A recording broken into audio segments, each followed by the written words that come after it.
اشرفیہ ہے باغ ہمارا، ہم سب اس کے پھول، ہماری منزل عشق رسول، ہماری منزل عشق رسول۔ السلام علیکم ورحمۃ اللہ وبرکاتہ۔ بسم اللہ الرحمن الرحیم۔ الفصل الثالث عن ابی الدرداء قال قال رسول اللہ صلی اللہ علیہ وسلم ان اللہ عز وجل فرغ الى كل عبد من خلقه من خمس من اجلہ وعملہ ومرجعہ واثرہ ورزقہ۔ یہ صفحہ 23 کی تیسری سطر ہے اور باب الایمان بالقدر کی تیسری فصل ہے۔ حضرت ابو درداء سے روایت ہے، انہوں نے فرمایا اللہ کے رسول صلی اللہ علیہ وسلم نے ارشاد فرمایا، بے شک اللہ عز و جل اپنی مخلوق میں ہر بندے کے 5 امور سے فارغ ہو چکا۔ وہ 5 امور کون ہیں؟ ان کا بیان من اجلہ، اس کی عمر سے، وعملہ، اور اس کے عمل سے، خیر ہو یا شر، ومرجعہ، اور اس کے سکون و قرار سے، اور اس کے اثر سے یعنی حرکت و اضطرار سے، اور اس کے رزق سے۔ یہ 5 چیزیں ہوئیں۔ گویا اللہ رب العزت نے 5 چیزیں مقدر فرما دی ہیں۔ اجل یعنی وہ کتنی مدت تک زندہ رہے گا، اس کی عمر کتنی ہوگی، موت کا وقت کیا ہے، یہ مقرر فرما چکا ہے، مقدر فرما چکا ہے۔ وہ عمل ہی، اور اس کے عمل کو مقدر فرما دیا ہے کہ اس کا عمل کیسا ہوگا، نیک عمل کرے گا یا برا عمل کرے گا، یا تھوڑے تھوڑے دونوں طرح کے عمل وہ کرے گا۔ جو بھی کرنے والا ہے اللہ رب العزت اسے بھی مقدر فرما چکا ہے۔ وَمَضْجَعِهِ، مضجع کہتے ہیں قرار کی جگہ کو، سکون کی جگہ کو، لیٹنے کی جگہ کو، اسی لیے مضجع کا معنی خوابگاہ بھی ہوتا ہے۔ تو یہ کہہ سکتے ہیں کہ وہ کہاں ٹھہرے گا، کہاں رہے گا، کہاں قرار حاصل کرے گا، کہاں سکونت اختیار کرے گا، یہ بھی اللہ تعالیٰ نے مقدر فرما دیا۔ وہ اثر ہی، اور اثر یعنی اس کا آنا جانا، سفر کرنا، حرکت کرنا، ایک جگہ سے دوسری جگہ منتقل ہونا، اسے بھی اللہ تعالیٰ نے مقدر فرما دیا ہے۔ یعنی کب وہ کہاں کہاں جائے گا، یہ سب مقدر ہے۔ وہ رزق ہی، اور اس کا رزق بھی مقدر فرما دیا ہے۔ یعنی بندہ کہاں سے کیسے کیسے روزی حاصل کر سکے گا، اسے کتنی روزی ملے گی، کتنی فراوانی ہوگی، کتنی تنگی ہوگی، سب اللہ تعالیٰ مقدر فرما چکا ہے۔ اس حدیث سے ہمیں یہ سمجھ میں آتا ہے کہ ہمیں چاہیے کہ اللہ رسول نے جس کام کا حکم دیا ہے ہم اس کے مطابق عمل کریں۔ اسباب کا اختیار کرنے کا حکم دیا، اسباب کے اختیار کا حکم دیا گیا ہے، ہم اسباب اختیار کریں۔ اب اس کے بعد ہمارے مقصد کے لحاظ سے نتیجہ آ جائے تو اللہ کا احسان مانیں، اس کا شکر ادا کریں، اور اگر اس کے لحاظ سے نتیجہ نہ آئے تو صبر کریں، اور یہ سمجھ لیں کہ اللہ تعالیٰ نے ایسے ہی مقدر فرمایا تھا، اس لیے ایسا ہی ہوا۔ اس لیے کہ ہمارے جزا فضا سے وہ کام نہیں ہوگا جو ہم چاہتے ہیں۔ ہاں اتنا ہو سکتا ہے کہ ہم جزا فضا کریں، بے صبری کا مظاہرہ کریں، تو صبر کرنے کی وجہ سے جو اجر و ثواب ملنا تھا وہ بھی فوت ہو جائے۔ یہاں ایک سوال یہ پیدا ہوتا ہے کہ حدیث شریف میں ہے کہ اللہ عز و جل فارغ ہو چکا۔ ظاہر بات ہے فارغ ہونا یہ اس بات کا متقاضی ہے کہ پہلے ایک کام میں مصروف تھا، کچھ وقت اس میں صرف ہوا، اب اس کے بعد اس کام سے فارغ ہو گیا، اور یہ معنی اللہ جل شانہ کے لیے محال ہے۔ تو اب اس کا جو مفہوم ہے، جو معال ہے، وہ مراد لیا جاتا ہے۔ یعنی آپ یہ اس سے پہلے بھی سن چکے ہوں گے کہ جہاں بھی ظاہری معنی ذات باری کے لیے محال ہوتا ہے تو وہاں اس کا معال مراد لیا جاتا ہے۔ تو معال کیا ہوگا کہ عدم تغیر اور عدم تبدیل، اس لیے کہ جب کوئی شخص کسی چیز سے فارغ ہو جاتا ہے تو اس کا مطلب وہ چیز مکمل ہو جاتی ہے، اب اس میں تبدیلی نہیں ہوتی ہے، اس میں تغیر نہیں ہوتا ہے۔ تو اسی طرح سے یہاں کہا گیا اللہ تعالیٰ فارغ ہو چکا، یعنی سب مقدر فرما دیا ہے، اب اس میں کچھ تبدیلی نہیں ہونی ہے۔ یا فرغا یہ باب مجاز اور باب تمثیل سے ہے، یعنی اس کا حقیقی معنی مراد نہیں ہے بلکہ یہ تمثیل کے طور پر یہ بیان کیا گیا ہے کہ جس طرح سے کوئی کسی کام سے فارغ ہو جاتا ہے تو کوئی اس کے بعد کچھ کہتا ہے تو کہہ دیا جاتا کہ آپ پہلے کہتے تو یہ کام ہو جاتا، اب تو سب کام ہو چکا۔ تو اس طرح سے اللہ رب العزت وہ سب کام کو مقدر فرما چکا ہے اور گویا اس سے فارغ ہو چکا ہے، تو بطور تمثیل اور بطور مجاز۔ وعن عائشہ قالت، اور ام المومنین حضرت عائشہ صدیقہ رضی اللہ تعالی عنہا سے روایت، انہوں نے فرمایا سمعت رسول اللہ صلی اللہ علیہ وسلم یقول، میں نے اللہ کے رسول صلی اللہ علیہ وسلم کو فرماتے سنا، من تکلم فی شیء من القدر سئل عنہ یوم القیامہ، جس نے تقدیر میں سے کسی چیز کے بارے میں کچھ بات کی، اس سے اس کے بارے میں قیامت کے دن باز پرس ہوگی، پوچھ تاچھ ہو۔ ومن لم یتکلم فی، اور جس نے تقدیر کے بارے میں کچھ بات نہیں کی، لم یسأل عنہ، تو اس شخص سے اس کے بارے میں کچھ باز پرس نہیں ہوگی۔ رواہ ابن ماجہ، رواہ ابن ماجہ، اسے ابن ماجہ نے روایت کیا۔ اس سے سمجھ میں آیا کہ تقدیر کے بارے میں کسی طرح کی ہمیں کوئی بات نہیں کرنی چاہیے، بلکہ اس بات پر ہمیں ایمان رکھنا چاہیے کہ اللہ تعالیٰ نے جو چاہا مقدر فرما دیا، جیسا بھی ہو اس پر ہمارا ایمان ہے۔ یہ یہاں بات کرنے سے مراد کیا ہے؟ جو عقلی طور پر بات کرتے ہیں اور اپنے عقلی گھوڑے دوڑاتے ہیں، ورنہ جو احادیث میں وارد ہے اسے بیان کرنا، اسے پڑھنا، اسے پڑھانا، اسے سمجھنا، اسے سمجھانا، یہ اس میں داخل نہیں ہے۔ تقدیر کے مسئلے میں جو کچھ بھی احادیث میں بیان ہوا اسے آپ سنیں، سمجھیں اور اسے سچ مانیں، اس میں اپنے عقلی گھوڑے نہ دوڑائیں۔ جو شخص بھی عقلی گھوڑے دوڑائے گا اس میں بات چیت کرے گا، کلام کرے گا، اگرچہ واقع کے مطابق ہی ہو جائے، جب بھی اس سے روز قیامت اس کے بارے میں باز پرس ہوگی، جیسے دیگر اقوال اور احوال کے بارے میں بات ہوگی ایسے اس کے بارے میں بھی باز پرس ہوگی، اور جو بات نہ کرے اس سے اس کے بارے میں نہیں پوچھا جائے گا۔ وعن ابن الدیلمی قال، اور ابن دیلمی سے روایت ہے، انہوں نے فرمایا اتیت ابی بن کعب، میں حضرت ابی ابن کعب کے پاس آیا، فقلت له قد وقع في نفسی شیء من القدر فحدثنی لعل اللہ ان یذهبه من قلبی، میں نے ان سے کہا کہ میرے دل میں تقدیر سے متعلق کچھ واقع ہوا،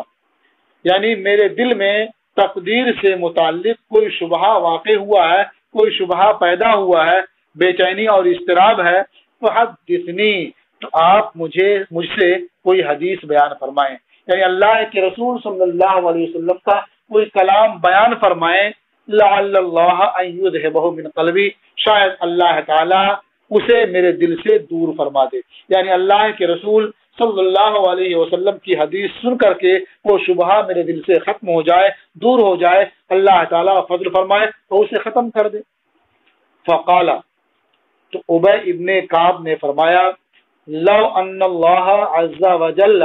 عذب اہل سماواته واہل ارضه عذبهم وهو غیر ظالم لهم،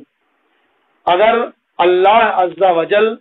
اپنے تمام آسمان والوں کو اور اپنی زمین والوں کو عذاب دیتا تو انہیں عذاب دیتا اس حال میں کہ وہ ان پر ظلم کرنے والا نہیں ہوتا۔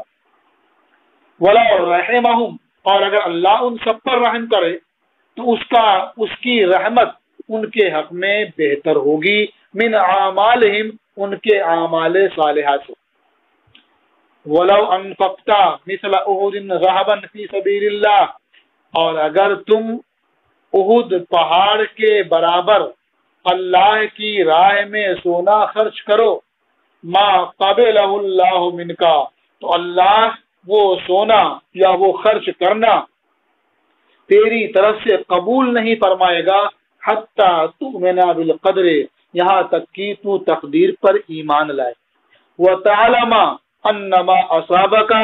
لم یکن لیخطئک، اور تو اس بات کا یقین کر لے، تجھے اس بات کا علم ہو جائے کہ جو چیز تجھے پہنچی ہے لم یکن، وہ ایسی نہیں تھی کہ تم سے چھوٹ جاتی، تمہیں نہ پہنچتی، لیخطئک، وہ تمہیں چھوڑ کر آگے بڑھ جاتی، تمہیں نہ پہنچتی، ایسا نہیں ہو سکتا۔ وَأَنَّمَا أَخْطَأَكَ، اور جو چیز تمہیں نہیں پہنچی تم سے آگے بڑھ گئی، لم یکن لیصیبک، تو وہ ایسی نہیں تھی کہ وہ تمہیں پہنچتی۔ وَلَوْ مُتَّ عَلَى غَيْرِ هَذَا لَدَخَلْتَ النَّارَ، اور اگر تم اس اعتقاد کے علاوہ پر مرے تو ضرور جہنم میں داخل ہوگے۔ یہ حضرت ابی ابن کعب نے ابن دیلمی کو سنایا، تو اس سے ہمیں صاف سمجھ میں آتا ہے کہ اللہ تعالیٰ جو چاہے کرے،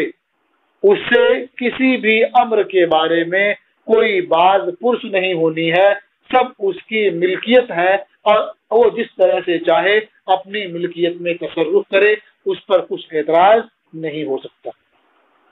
اس کو آپ سمجھنے کے لیے یوں سمجھ سکتے ہیں کہ آپ جس طرح سے اپنے سامان میں جو تصرف کرنا چاہے کریں، کسی کو کچھ کہنے کا اختیار نہیں ہوتا ہے۔ مثال کے طور پر آپ نے کھانا تیار کیا، اس میں سے کچھ کھانا خود کھایا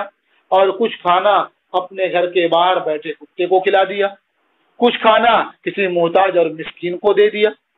تو اب اس میں سے کسی حصے کو یہ اعتراض نہیں ہو سکتا کہ اس حصے کو فقیر کو دے دیا، اس حصے کو کتے کو کھلا دیا اور اس حصے کو کیوں خود کھایا، اعتراض نہیں ہو سکتا، کیونکہ پورا کھانا اس کی ملکیت ہے، اور جس حصے کو چاہے خود کھائے، جس حصے کو چاہے کتے کو دے، اور جس حصے کو چاہے کسی فقیر اور محتاج کو دے۔ تو اسی طرح سے یہ تمام مخلوق اللہ تعالیٰ کی ملک ہے، اور جنت اور دوزخ بھی اس کی ملک ہے، تو اپنی ملک میں سے جس کو جہاں چاہے رکھے، جس کو چاہے جنت میں رکھے، جس کو چاہے جہنم میں رکھے، اس پر کسی طرح کا کوئی اعتراض نہیں ہو سکتا۔ اس لیے اگر اللہ تبارک و تعالیٰ سب کو جہنم میں ڈال دے، سب کو عذاب دے، تو وہ ان پر ظلم کرنے والا نہیں ہوگا، اس لیے کہ وہ اپنے ملک میں تصرف کر رہا ہوگا۔ اور اگر وہ سب پر رحم فرما دے تو اس کی رحمت یہ اس کی مخلوق کے لیے ان کے اعمال سے بہتر ہوگی، یعنی جو انہوں نے اعمال کیے ہیں اس اعمال کے باعث کچھ نہیں ہونا ہے، ان کے اعمال صالحہ سے بہتر اللہ تعالیٰ کی رحمت ہوگی۔ اور اس کے بعد تقدیر کی اہمیت اور واضح فرما دی کہ تقدیر پر ایمان لانا یہ اتنا ضروری ہے کہ اگر تقدیر پر ایمان نہیں لاتے ہیں تو احد پہاڑ کے برابر سونا بھی اللہ کی راہ میں خرچ کرے تو اللہ تعالیٰ اسے قبول نہیں فرمائے گا۔ اور اس بات پر یقین رکھنا بھی ضروری ہے کہ جو کچھ تمہیں مصیبت یا تمہیں خیر پہنچے، یہ چیز تمہیں پہنچنے ہی والی تھی، یہ تم سے چھوٹنے والی نہیں تھی۔ جو نعمتیں تمہیں مل رہی ہیں یہ ملنے والی تھی، اور جو مصیبتیں تم پر آ رہی ہیں یہ آنے والی ہی تھی۔ اب آگے فرماتے ہیں، قال ثم اتیت عبداللہ ابن مسعود، پھر میں عبداللہ ابن مسعود کے پاس آیا، یعنی ابن دیلمی کہتے ہیں کہ ان سے بات چیت کرنے کے بعد میں عبداللہ ابن مسعود کے پاس آیا اور ان سے بھی اپنی پریشانی رکھی، ذکر کیا ہم نے، فقالا مثل ذالک، تو انہوں نے بھی اسی کے مثل بیان کیا۔ قال انہوں نے کہا ثم اتیت حذیفہ بن الیمان پھر میں حذیفہ ابن یمان کے پاس آیا فقال مثل ذلك تو انہوں نے بھی اسی طرح کی بات کی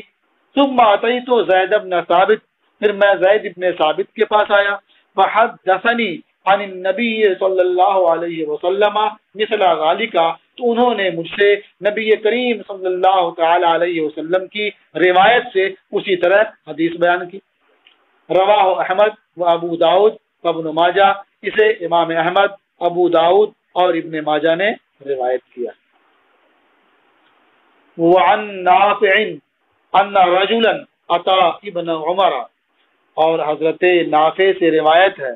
کہ ایک شخص ابن عمر کے پاس آیا فقالا تو اس نے عرض کیا ان فلانا یقرئ علیک السلام بے شک فلاں آپ کو سلام کہتا ہے یہ اہل عرب اس طرح سے استعمال کرتے ہیں جس کا لفظی معنی کیا ہوگا یقرئ علیک السلام وہ آپ پر سلام پڑھواتا ہے مطلب جب وہ سلام کرے گا تو آپ اسے جواب دیں گے گویا اس نے آپ کو سلام پڑھوایا تو اس کا معنی اردو میں کیا ہوتا ہے وہ آپ کو سلام کہتا ہے ان فلانا یقرئ علیک السلام بے شک فلاں آپ کو سلام پیش کرتا ہے آپ کو سلام کہتا ہے فقال انه بلغنی انه قد احدث حضرت عبداللہ ابن عمر نے فرمایا کہ مجھے خبر ملی ہے کہ اس شخص نے بدعت اختیار کی ہے قد احدث یعنی وہ بدعتی ہو گیا کہ اس نے دین میں ایسی نئی بات پیدا کی ہے جو دین سے نہیں ہے مثلا اس نے تقدیر کی تکذیب شروع کر دی ہے تو بلغنی انہ قد احدث مجھے یہ خبر ملی ہے کہ اس نے دین میں نئی بات نکالی ہے جو دین سے نہیں ہے فَإِنْ كَانَ قَدْ احدث تو اگر اس نے واقعی نئی بات نکالی ہے فلا تقرئہ منی السلام تو تم میری جانب سے اسے سلام نہ کہنا اس سے سمجھ میں آتا ہے کہ اس طرح کا فتنہ یہ صحابہ کرام کے آخر دور میں شروع ہو چکا تھا اس طرح کی بدعات رونما ہو چکی تھی اور یہ بھی سمجھ میں آیا کہ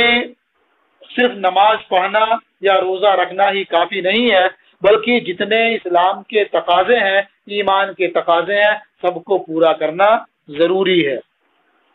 فإنی سمعت رسول اللہ صلی اللہ علیہ وسلم یقول حضرت عبداللہ ابن عمر نے فرمایا کیونکہ میں نے اللہ کے رسول صلی اللہ علیہ وسلم کو فرماتے سنا ہے یکون فی امتی او فی هذه الامہ خسف و مسخ او قذف فی اہل القدر کہ میری امت میں او فی هذه الامہ یہ راوی کو شک ہے کہ فی امتی فرمایا تھا حضور نے یا فی هذه الامہ فرمایا تھا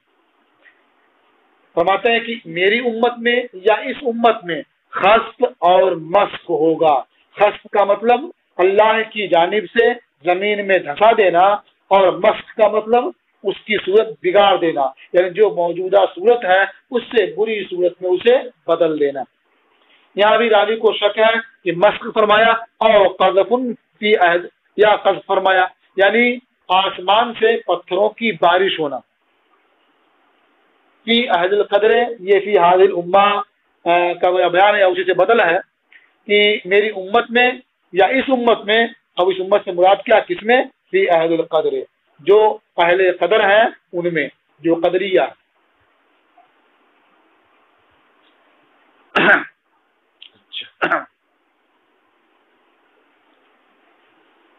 رواہ الترمذی و ابو داؤد و ابن ماجہ اسے امام ترمذی نے روایت کیا اور ابو داؤد نے اور ابن ماجہ نے وقال الترمذی هذا حدیث حسن صحیح غریب اور امام ترمذی نے فرمایا کہ یہ حدیث حسن صحیح غریب ہے یہاں دیکھیے تینوں کو جمع کر دیا ہے اور اس کی تفصیل آپ مقدمے میں پڑھ چکے ہیں وعن علی قال اور حضرت علی سے روایت ہے انہوں نے فرمایا سألت خدیجۃ النبی صلی اللہ علیہ وسلم عن ولدین ماتا لہا فی الجاہلیہ حضرت خدیجہ رضی اللہ تعالی عنہا نے نبی کریم صلی اللہ تعالی علیہ وسلم سے دریافت کیا ان والدین ماتا لہات الجاہلیہ، اپنے ان دو بچوں کے بارے میں جو دور جاہلیت میں انتقال کر گئے تھے، یعنی ام المومنین حضرت خدیجہ رضی اللہ تعالی عنہا کا نکاح ہے، سرکار کی خدمت میں آنے سے پہلے دو لوگوں سے ہو چکا تھا، گویا تیسرا نکاح ان کا حضور نبی کریم صلی اللہ تعالی علیہ وسلم سے ہوا تھا۔ پہلا نکاح وہ بنی حالہ ابن زرارہ سے ہوا تھا،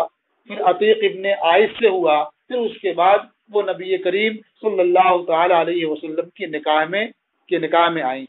اس وقت ان کی عمر شریف 40 سال کی تھی، اور نبی کریم صلی اللہ تعالی علیہ وسلم نے یہ سب سے پہلا نکاح انہی سے فرمایا، اور جب تک وہ باحیات رہیں حضور نے دوسرا نکاح نہیں کیا، اور حضور کی جو بھی اولاد ہے سب انہی سے ہے سوائے حضرت ابراہیم کے، کیونکہ وہ ماریا قبطیہ کے بطن سے تھے۔ تو انہوں نے اپنے ان دو بچوں کے بارے میں دریافت کیا جو سرکار سے نہیں تھے بلکہ ان کے پہلے شوہر سے تھے اور انتقال کر گئے تھے، تو ان کے بارے میں دریافت کیا۔ فقال رسول اللہ صلی اللہ علیہ وسلم ہما فی النار، تو اللہ کے رسول صلی اللہ علیہ وسلم نے ارشاد فرمایا کہ وہ دونوں جہنم میں ہیں۔ قال، راوی کہتے ہیں فلما رأى الکراہۃ فی وجہہا، تو جب حضور نبی کریم صلی اللہ تعالی علیہ وسلم نے حضرت خدیجہ رضی اللہ تعالی عنہا کے چہرے میں ناپسندیدگی دیکھی، کہ انہیں قلق ہوا، چہرے پہ اس کا اثر ظاہر ہوا کہ ان کے دونوں بیٹے یہ جہنم میں ہیں۔ قال، تو سرکار نے ارشاد فرمایا لو رأیت مکانہما لابغضتہما، اگر تو ان دونوں کا مکان دیکھتی، تو مکان یا تو وجود کے معنی میں ہو یا پھر یہ مکان رہنے کی جگہ کے معنی میں ہو، تو اگر تو ان دونوں کا وجود دیکھتی یعنی ان کی شکل و صورت اور ان کی اس وقت کی حیت دیکھتی، لا بغضتہما، تو ضرور تو ان دونوں کو ناپسند کرتی، ان دونوں کو مبغوض رکھتی۔ اور مکان کے معنی میں جہاں اس وقت وہ ہے، تو اگر تو ان دونوں کا مکان دیکھتی، جہاں وہ موجود ہیں وہ جگہ دیکھتی، تو ان دونوں کو تو مبغوض رکھتی، ناپسند کرتی، کیونکہ ان کی شکل و صورت اس وقت عجیب و غریب ہے، اور وہ جہاں ہیں انتہائی ذلیل و خوار ہیں، وہ اللہ تعالیٰ کی رحمت سے دور ہیں۔ قالت، یا رسول اللہ فوالدی منکا، انہوں نے عرض کیا اے اللہ کے رسول، تو میرا بیٹا جو آپ سے ہے اس کا کیا حال ہے؟ میرا بیٹا جو آپ سے ہے جس کا انتقال ہو گیا ہے اس کا کیا حال ہے، وہ کہاں ہے؟ ان کا نام تھا عبداللہ، جو زمانہ اسلام میں پیدا ہوئے، اور ان کا لقب تھا طیب و طاہر۔ تو ان کے بارے میں دریافت کیا تو حضور نے فرمایا فل جنہ، یعنی وہ بیٹا جو مجھ سے ہے وہ جنت میں ہے۔ ثم قال رسول اللہ صلی اللہ علیہ وسلم، پھر اللہ کے رسول صلی اللہ علیہ وسلم نے ارشاد فرمایا ان المؤمنین واولادهم فی الجنہ، بے شک مومنین اور ان کے بچے جنت میں ہیں، وان المشرکین واولادهم فی النار، اور یقیناً مشرکین اور ان کے بچے جہنم میں۔ ثم قرأ رسول اللہ صلی اللہ علیہ وسلم، پھر اللہ کے رسول صلی اللہ علیہ وسلم نے اس آیت کی تلاوت فرمائی والذین آمنوا واتبعتهم ذریتهم، آگے ہے بإیمان الحقنا بهم ذریتهم،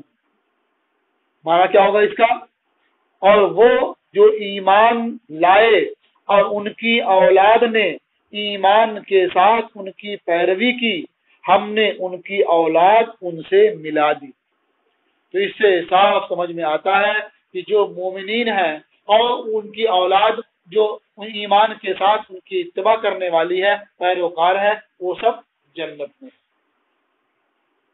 رواہ احمد، اسے امام احمد نے روایت کیا۔ وعن ابی ہریرہ قال، اور حضرت ابو ہریرہ سے روایت ہے، انہوں نے فرمایا قال رسول اللہ صلی اللہ علیہ وسلم لما خلق اللہ آدم مسح ظہرہ، اللہ کے رسول صلی اللہ علیہ وسلم نے ارشاد فرمایا جب اللہ نے آدم کو پیدا فرمایا تو ان کی پشت پر ہاتھ پھیرا۔ یہ اس تعلق سے پہلے آپ سن چکے ہیں کہ ہاتھ سے کیا مراد ہے، داہنا اور بایاں، داہنا کیوں کہا جاتا ہے، بایاں کیوں نہیں کہا جاتا ہے، یہ پہلے گزر چکا ہے، تو وہی بات یہاں بھی ہوگی۔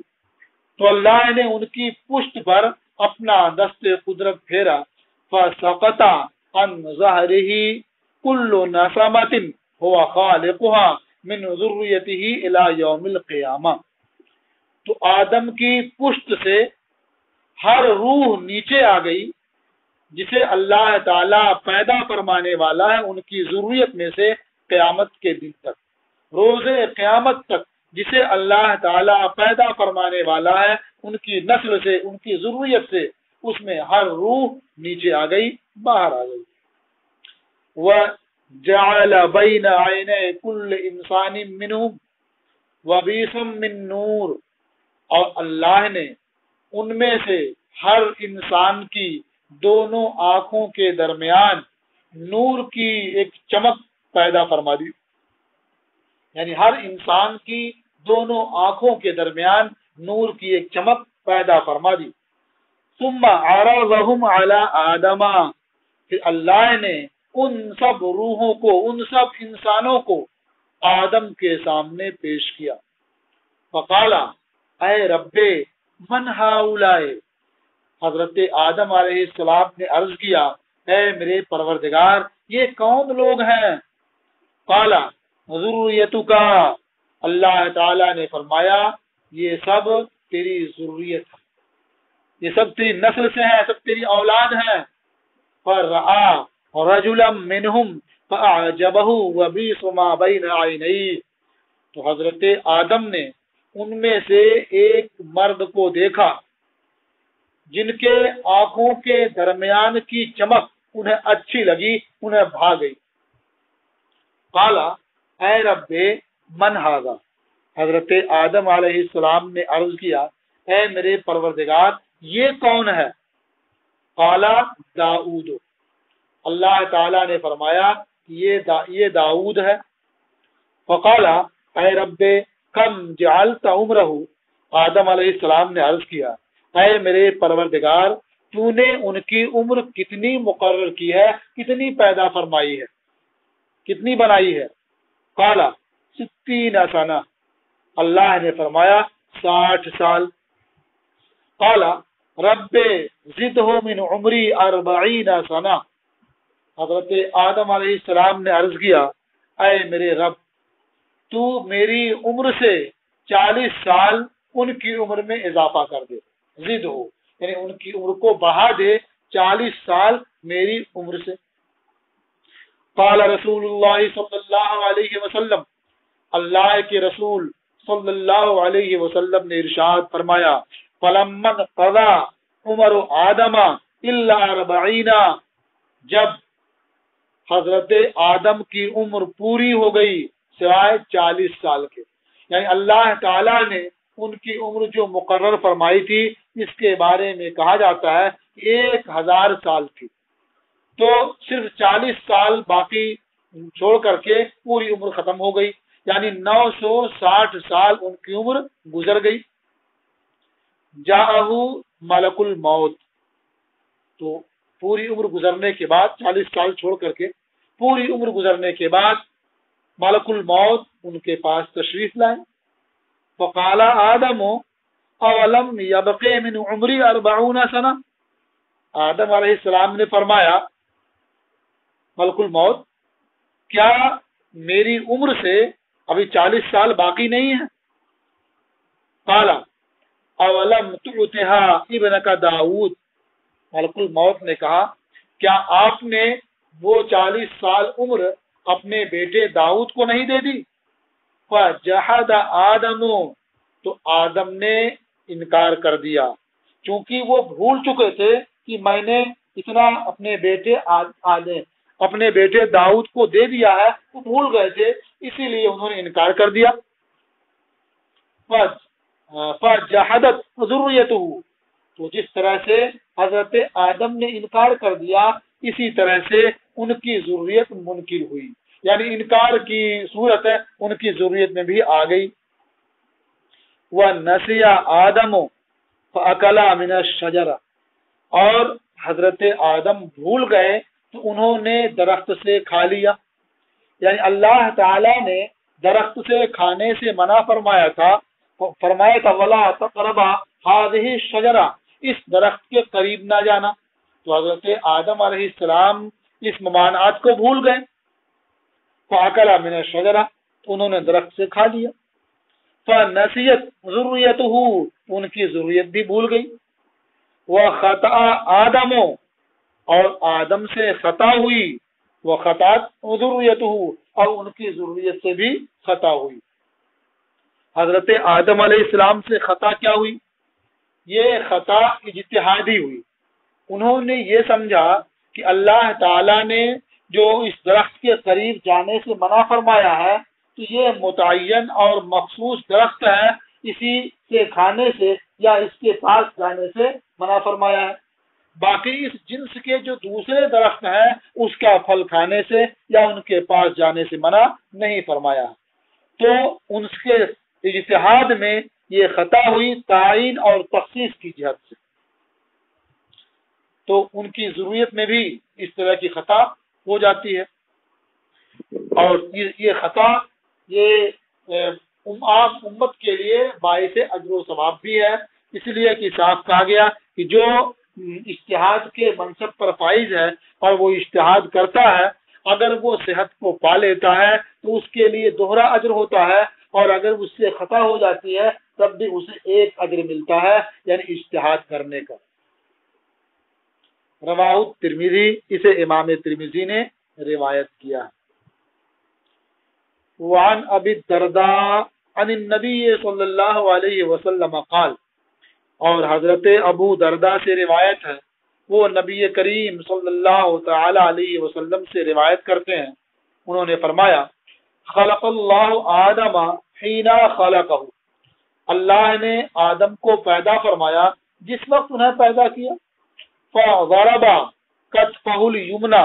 تو اللہ نے ان کے داہنے شانے پر ضرب لگائی، فاخرج ذریۃ بیضاء کانہم الذر، تو اللہ نے سفید ذریت نکالی، ایسا لگ رہا تھا کہ وہ چھوٹی چھوٹی چیونٹیاں ہیں، الذر کا معنی ہوتا ہے صغار النم، یعنی چھوٹی چھوٹی چیونٹیاں، تو یہ جو بیان ہے یہ ان کی جسامت میں، یعنی معمولی معمولی جسم کی چیونٹیوں کی طرح سے اللہ نے ان کی ضروریت کو نکالا۔ وَضَرَبَ كَتْفَهُ الْيُسْرَى، اور اللہ رب العزت نے ان کے بائیں شانے پر ضرب لگائی، فَأَخْرَجَ ذُرِّيَّةً سَوْدَاءَ، تو سیاہ ذریت نکالی، كَأَنَّهُمُ الْحُمَمُ، ایسا لگ رہا تھا کہ وہ کوئلہ ہے، یعنی یہ کوئلہ کہنا سیاہی میں وہ تشبیہ دینا ہے، سیاہی بتانا ہے، تو گویا ایک طرف سیاہ ذریت اور ایک طرف سفید ذریت الگ الگ اللہ تعالیٰ نے نکالی۔ فقال للذی فی یمینہ، تو اللہ رب العزت نے اس ذریت کے لیے جو آدم کے داہنے شانے میں تھی فرمایا الی الجنہ، اور الی الجنہ